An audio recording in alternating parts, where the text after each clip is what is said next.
बिस्मिल्लाहिर्रहमानिर्रहीम। अस्सलाम वालेकुम नादरीन, आप यूट्यूब चैनल देख रहे हैं, मैं इमरान खान हूँ। नादरीन, गुज़िश्ता 4-4.5 साल में अगर आप एस्टेब्लिशमेंट की सबसे बड़ी गलती निकालें तो वो मिस कैलकुलेशन है। यानी जहाँ पे भी इन्होंने कैलकुलेशन की वो गलत हो गई। एस्टेब्लिशमेंट की पहली कैलकुलेशन थी इमरान खान को निकालेंगे और मसला ही कोई नहीं होगा, लोग हमारे साथ खड़े हो जाएंगे। लेकिन रजीम चेंज ऑपरेशन के बाद, बल्कि उससे पहले ही जब वो मुकम्मल नहीं हुआ था, तो लोग इमरान खान के साथ खड़े हो गए, तो मिस कैलकुलेट हो गया। बाद में इन्होंने कहा थोड़े दिनों में लोग भूल जाएंगे, तो लोग भूले नहीं, बल्कि लोगों ने एहतजाज शुरू कर दिया। फिर इनकी एक कैलकुलेशन थी कि इमरान खान साहब जो हैं थोड़े अरसे के बाद चुप करके बैठ जाएंगे और अगले इलेक्शन का इंतजार करेंगे। इमरान खान ने वो भी नहीं किया, वो भी मिस कैलकुलेट हो गया। फिर इनका अंदाजा था कि इमरान खान जेल बर्दाश्त नहीं कर सकता, हम जैसे ही इमरान खान को जेल में डालेंगे वो 10 दिन के अंदर टूट जाएगा, हम उससे माफ़ी मंगवाएंगे और पूरा पाकिस्तान कंट्रोल में आ जाएगा। फिर मिस कैलकुलेट हो गया इमरान खान। वो वक्त और ये वक्त, आज लगभग 3 साल हो गए हैं, इमरान खान इनसे नहीं टूट रहा। हर तरह का जबर इन्होंने आजमा कर देख लिया। वो कैदे तन्हाई में पड़ा हुआ, उसकी आंख ज़ाया हो गई, लेकिन वो आदमी हार नहीं मान रहा। बड़े बड़े बाहर बैठे हुए हार गए, जिन्होंने मार नहीं खाई वो भी हार गए, लेकिन वो मार खाने के बावजूद हार नहीं मान रहा। फिर इन्हें लगा कि ये इलेक्शन चोरी कर लेंगे तो निज़ाम ठीक हो जाएगा। यानी पहले इनको लगा कि इंतखाबी निशान छीनेंगे, प्री पोल रिगिंग करेंगे, लोग मायूस हो जाएंगे, लोग पीटीआई को वोट नहीं डालेंगे। मगर इसके बरक्स लोगों ने निकलकर पाकिस्तान तहरीक इंसाफ को इतना वोट डाला कि रिकॉर्ड तोड़ दिए, और बाद में इन्हें जाली फॉर्म 47 जारी करने पड़ गए। तो एक और कैलकुलेशन पाकिस्तान की मिलिट्री एस्टेब्लिशमेंट की गलत हो गई। फिर उन्हें लगा कि हम अपनी जाली हुकूमत बना लेंगे तो लोग मान जाएंगे, तो लोग आज तक नहीं माने। फिर इनकी कैलकुलेशन थी हम मईशत को ठीक कर लेंगे, वो भी ठीक नहीं हुई। फिर इनकी कैलकुलेशन थी कि आहिस्ता आहिस्ता लोग सब कुछ भूल जाएंगे, इमरान खान लोगों के दिमागों से मिट जाएगा, फिर वो कैलकुलेशन भी गलत हो गई। अब कश्मीर में भी ये इसी किस्म की गलत कैलकुलेशन कर रहे हैं। पाकिस्तान की एस्टेब्लिशमेंट की लगातार गलत कैलकुलेशन की वजह से मार खा रहा है। देखिए, जब आप बंदूक आपके हाथ में होती है ना, तो आप कैलकुलेट ठीक तरीके से नहीं कर सकते, क्योंकि आपके हाथ में एक हथियार है ना। तो एक फैक्टर वो भी होता है आपके दिमाग में कि ये ऐसे नहीं होगा तो मैं हथियार से कर लूंगा, तो आप सही अंदाजा नहीं लगा सकते। तो वो कैलकुलेशन लगातार गलत हो रही है। दर्जनों मरतबा पाकिस्तान की एस्टेब्लिशमेंट की कैलकुलेशन गलत होने का नतीजा आज ये है कि पाकिस्तान का कोई खित्ता भी, कोई एक इलाका भी पाकिस्तान का ठीक तरीके से काम नहीं कर रहा। पंजाब के अंदर वज़ीर आला ही गायब है, बीमारी का मामला भी है, और अल्लाह ताला सबको सेहत अता फरमाए। और वहां पे वो समझ ही नहीं आ रही है, एक अजीब कन्फ्यूजन है। खैबर पख्तूनख्वा में एक हुकूमत है, वो अपने सर्वाइवल की लड़ाई लड़ रहे हैं। यानी वहां पे किसी की तवज्जो ही नहीं है कि असल मसाइल क्या है। हुकूमत अपने आप को बचा रही है, एस्टेब्लिशमेंट अपने आप को बचा रही है, और सारे एक दूसरे की टांगे खींच रहे हैं। और हर कैलकुलेशन गलत होने का पाकिस्तान को नुकसान ये हुआ कि दहशतगर्दी बढ़ गई, मईशत तबाह हो गई, पाकिस्तान की सरमायाकारी पाकिस्तान में आना बंद हो गई, हर तरफ पाकिस्तान में मायूसी फैल गई। पाकिस्तानी जितने ज़हीन लोग हैं, बेहतर लोग हैं, वो पाकिस्तान छोड़ कर बाहर जा रहे हैं। लोग अपना सरमाया पाकिस्तान से निकाल कर दूसरे ममालिक में मुंतकिल कर रहे हैं। और पाकिस्तान ने इन्हीं गलत कैलकुलेशन का खुमियाजा ऐसे भुगता कि पाकिस्तान ने रिकॉर्ड कर्जे हासिल कर लिए। यानी जब से पाकिस्तान बना तब से लेके अब तक इतने कर्जे नहीं लिए जितने कर्जे इन्होंने ले लिए, बल्कि उससे भी ज्यादा कर्जे इन्होंने 4 साल में ले लिए। और पाकिस्तान में ना कोई डैम बना, ना कोई हमने इलाका फतह किया, ना कोई हमने बहुत बड़े झंडे गाड़े दुनिया में। Miss calculation. और ऐसी ही मिस कैलकुलेशन इस वक्त पाकिस्तान की एस्टेब्लिशमेंट ने आजाद कश्मीर में कर दी।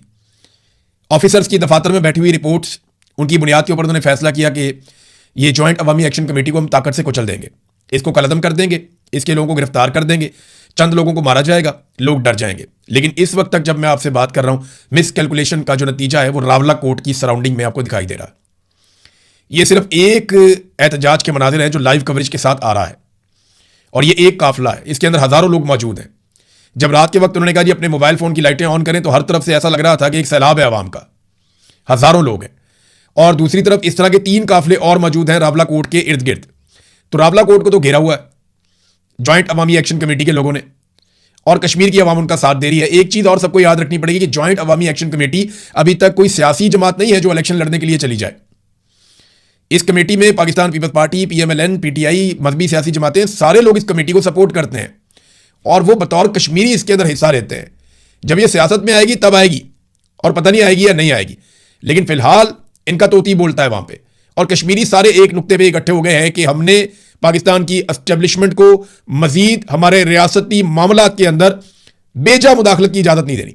लेकिन कुछ मामलात होते हैं जो सिक्योरिटी के मामलात होते हैं, दिफा के मामलात होते हैं, आम तरीन मामलात होते हैं, उनमें आप इनपुट ले सकते हैं, बिल्कुल लेनी भी चाहिए। एक इंस्टीट्यूशनल एक मेमोरी होती है, आप उनको बुलाते हैं, उनसे आप पूछते हैं कि जनाब इसके बारे में आपकी क्या राय है, तो वो जो उनके पास पुराना रिकॉर्ड है उसके मुताबिक वो अपनी राय आपको दे सकते हैं। बिल्कुल उनका इतना इनपुट होना बहुत जरूरी भी है, और उन्हें तनख्वाह भी इस बात की मिलती है कि वक्त जरूरत उनसे पूछा भी जा सके, उनसे काम भी लिया जा सके। लेकिन जब वसाइल के मामलात के अंदर, ट्रांसपोर्ट के मामलात के अंदर, मजहब के मामलात के अंदर और बजट के मामलात के अंदर हर चीज के अंदर एस्टेब्लिशमेंट घुस जाती है ना, तो फिर लोगों के मसाइल हल नहीं होते। लोगों को लगता है कि कब्जा हो गया, अब ये मामला चल रहा है वहां पे। देखिए, ये जो 12 महाजरीन की नशिस्तें हैं ना, इसके ऊपर बहुत डिटेल में लोग बात कर रहे हैं कि ये नशिस्तें तो लाई गई थी मकबूजा कश्मीर के केस को उठाने के लिए कि हक़ खुद इरादियत देना है पाकिस्तान ने भी और भारत ने भी, अक़वाम मुत्तहिदा की करारदाद है, तो उसके मुताबिक जो है वो सबको वोट का हक मिलना चाहिए और कश्मीरी फैसला करेंगे कि उन्होंने भारत के साथ रहना है, पाकिस्तान के साथ रहना है या अपना अलग मुल्क बनाना है। यही अक़वाम मुत्तहिदा के पास ऑप्शन यही है ना, और करारदाद यही कहती है कि कश्मीरी ही फैसला करेंगे अपने मुस्तकबिल का, ना भारत फैसला करेगा ना पाकिस्तान फैसला करेगा। तो इसलिए पाकिस्तान ने एक बड़ा अच्छा जेस्चर दिया था कि मकबूजा कश्मीर की 12 महाजरीन की नशिस्तें रख ली थी पाकिस्तान में कि जनाब हम यहां पे जो असेंबली बनाएंगे इसके अंदर ये जो 12 नशिस्तें हुआ करेंगी ये नुमाइंदगी करेगी मकबूजा कश्मीर की। तो इसको बड़ा अप्रिशिएट किया गया था, नीयत बुरी नहीं थी जब ये काम किया गया।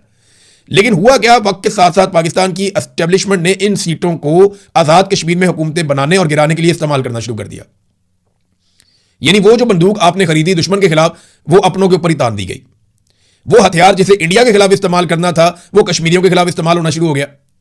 अब ये 12 बंदे बाहर से जीत कर आते, इनमें से 8-9 बंदे जो है वो वजीर बन जाते और आजाद कश्मीर का पूरा निजाम जो है वो एक ऑफिसर बैठ के, एक फौजी ऑफिसर बैठ के वो चला लेता था इन्हीं बंदों के जरिए से। जब दिल किया हुकूमत बना दी, जब दिल किया हुकूमत गिरा दी।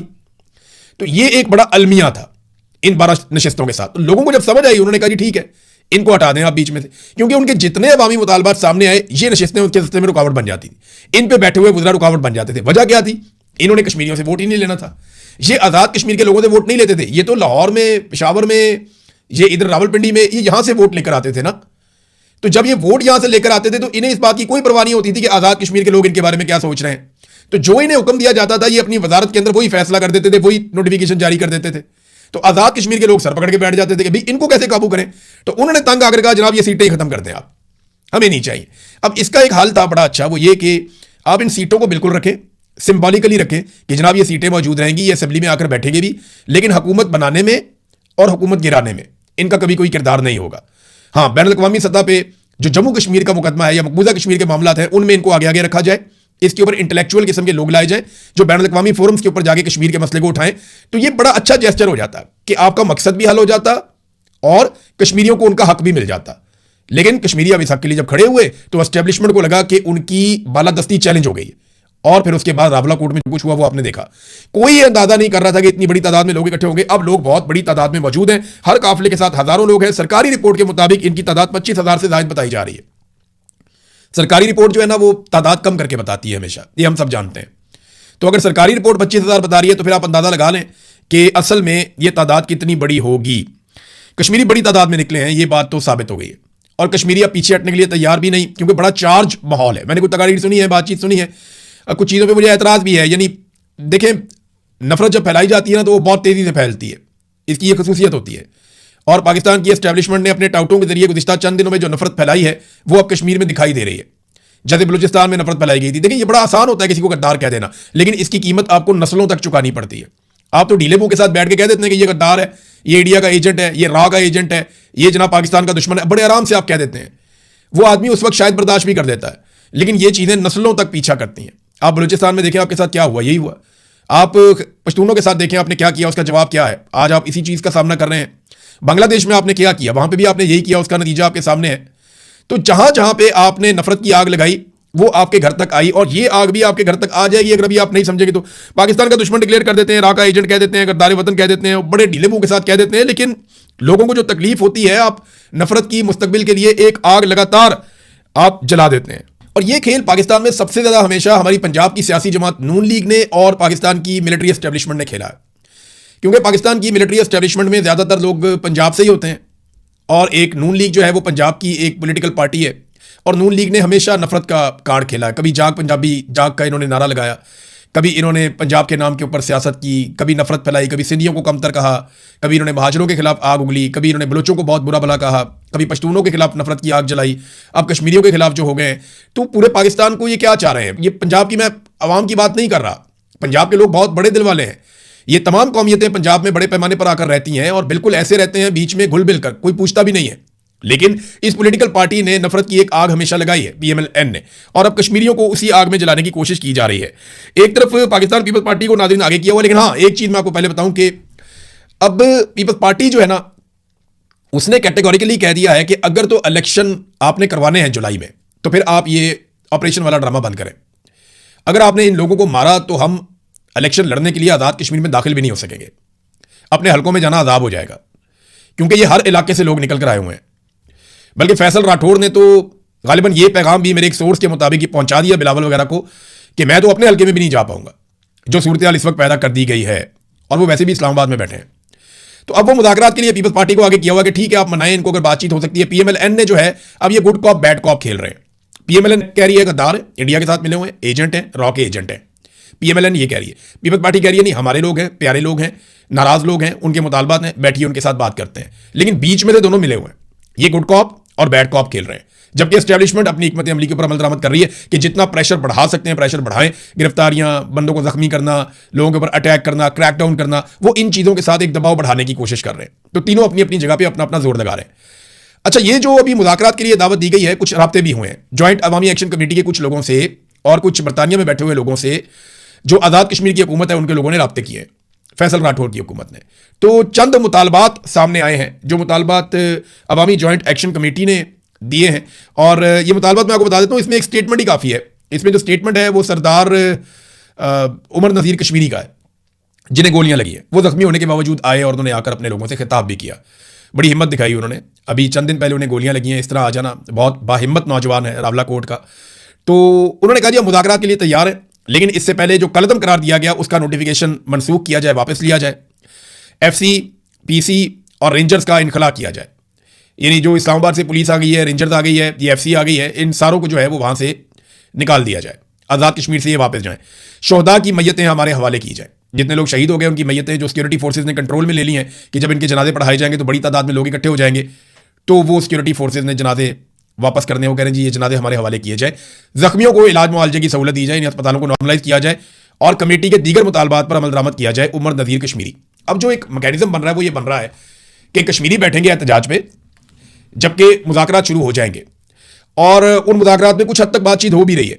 और मुज़ाकरात में सबसे पहली चीज़ें जो मुज़ाकरात को शुरू करने के लिए जो पहली शराइत है कि हम बैठते हैं, ठीक है, सबसे पहले आप यहाँ से सिक्योरिटी फोर्सेज को हटाएं, नंबर 1। नंबर 2, लाशें वापस करें। नंबर 3, ऑपरेशन फौरी तौर पे बंद करें, और ये जो कलदम करार दिया गया जॉइंट अवामी एक्शन कमेटी को, ये मामला वापस लें और मुकदमात भी खत्म करें, चीज़ों को नॉर्मलाइज करें, हम बैठ के आपसे बात करते हैं। तो ये चीज़ें तो हुकूमत को पहले करनी पड़ेंगी अगर तो वो बैठकर बात करना चाहते हैं। अब बैठकर बातचीत सिर्फ इस सूरत में होगी कि कश्मीरी अपना दबाव बरकरार रखें, क्योंकि जब तक ये बैठकर बातचीत होती रहेगी कश्मीरियों को सड़क पे बैठना पड़ेगा। और सड़क पे बैठना मुश्किल तो होता है, लेकिन यहाँ कश्मीर में इतना मुश्किल इसलिए दिखाई नहीं दे रहा क्योंकि जो कश्मीरी अवाम है वो सारे के सारे सपोर्ट कर रहे हैं अवामी एक्शन कमेटी को, और लोग अपने घरों से खाने पका कर ले आते हैं, अपने घरों से फैसिलिटेट करते हैं, इन लोगों को मेहमान के तौर पे ले जाते हैं। ना वॉशरूम का ज़्यादा कोई मसला हो रहा है, ना खाने पीने का ज़्यादा मसला हो रहा है। देखिए, इशूज़ होते हैं जब अपने घर से, अपने इलाके से आप दूर जाते हैं, बाहर जाते हैं, तो आप रूटीन के मुताबिक अपनी तमाम चीज़ें नहीं कर सकते। लेकिन इसके बावजूद मकामी अफराद जहाँ जहाँ पे ये लोग जा रहे हैं, गुजर रहे हैं, वो इनको फैसिलिटेट कर रहे हैं, वो इनको खाने पीने की चीज़ें दे रहे हैं, इनके खाने पीने का, इनके रहने का, इनके वॉशरूम का, इन चीज़ों का ख्याल रखा जा रहा है। इसके बगैर तो ये सर्वाइव ही नहीं कर सकते। तो अगर ये लोग अगले चंद दिनों तक सड़कों पे बैठने के लिए तैयार रहे और ये बैठे रहे और उनकी तादाद ऐसे ही बढ़ती रही जैसे अभी बढ़ रही है, तो फिर मुज़ाकरात के अलावा और कोई रास्ता नहीं होगा, और पीपल्स पार्टी को गुड कॉप के तौर पे फिलहाल आगे किया गया है। अब एक खबर यह भी आ रही है कि इलेक्शन मुलतवी कर दिया जाएगा, यानी अगर मुज़ाकरात नहीं होते, कोई कामयाबी नहीं मिलती, और हार्ड स्टेट यही काम इसी तरीके से करती है कि हमने हार्ड स्टेट ही रखनी है। हमने जैसे मुरीदके में घेर के लोगों को मार दिया था, जैसे डी चौक में लोगों को घेर के मार दिया था, जैसे खामनाई की शहादत के बाद पाकिस्तान में एहतजाज हुआ और 30 के करीब लोग वहाँ शहीद हो गए थे, तो इसी तरीके से बहुत मुमकिन है कि यहाँ पे भी एक बड़ा क्रैकडाउन मजीद कर दिया जाए, लोगों को कुचला जाए ताकत से, तो उस सूरत में फिर इलेक्शन मुलतवी कर दिए जाएंगे। ये डिमांड पाकिस्तान पीपल्स पार्टी ने की है, और वहाँ पे फटा इस बात पर पड़ा हुआ कि आपने जो एडमिनिस्ट्रेटर लगाना है ना, वो पीपल्स पार्टी का लगाना है बंदा। यानी अगर आप इमरजेंसी लगाते हैं या आप इलेक्शन मुलतवी करते हैं, तो आपने पीपल्स पार्टी का बंदा जो है वो कंसिडर करना है, हमारा बंदा लगना चाहिए आज़ाद कश्मीर के अंदर, PMLN का बंदा नहीं लगना चाहिए। अब इस किस्म की चीज़ें भी अंदर खाते डिस्कस हो रही हैं। बहरहाल ये मुज़ाकरा चल रहे हैं। वज़ीर आज़म शहबाज शरीफ और सदर जरदारी वो इन चीज़ों से बिल्कुल ही इर्रेलेवेंट है। यानी जो बड़े बड़े ममालिक हैं या इनके जो बैरूनी आका हैं, वो एक छींक भी मारें तो ये फौरी तौर पर में सदके वारी हो जाते हैं, ये फौरी तौर पर वहाँ स्टेटमेंट जारी करना शुरू कर देते हैं, फौरी तौर पर उनके जूते पॉलिश करना शुरू कर देते हैं। पूरी दुनिया में सालसी के लिए ये मारे मारे फिरते हैं, लेकिन पाकिस्तान के अंदर पाकिस्तानी अवाम के साथ एक फड्डा पड़ गया है चंद मुतालबात को लेकर, और यहां पे ये सालसी नहीं कर पा रहे। यानी दुनिया के मामला हम हल करवाएंगे, दुनिया के हर मामले के अंदर हम जाके घुसेंगे और हम जाके वहां कहेंगे जनाब हम सालसी के लिए आ गए हैं, आप हमारे ऊपर रख के अपने जो भी आपने बयान देने आप दें, हम हर चीज अब्जॉर्व कर देंगे। तो दुनिया में जाएंगे हम ये करेंगे, लेकिन पाकिस्तान के अंदर अपने लोगों से बातचीत के लिए किसी किस्म की गुंजाइश नहीं है। यहाँ पे अकड़ है और बात सिर्फ एक ही है ना, वो अकड़ भी सिर्फ इसलिए है कि जाती मफाद है, मफाद कोई छोड़ना नहीं चाहता, दिहाड़ियाँ बहुत बड़ी हैं। सुहेल वड़ाइच साहब ने नाज़रीन ने कॉलम लिखा, उस पर मुझे बहुत सारे दोस्तों ने मैसेजेस किए कि जनाब आपका इस पर क्या ख्याल है। वड़ाइच साहब ने कहा कि यार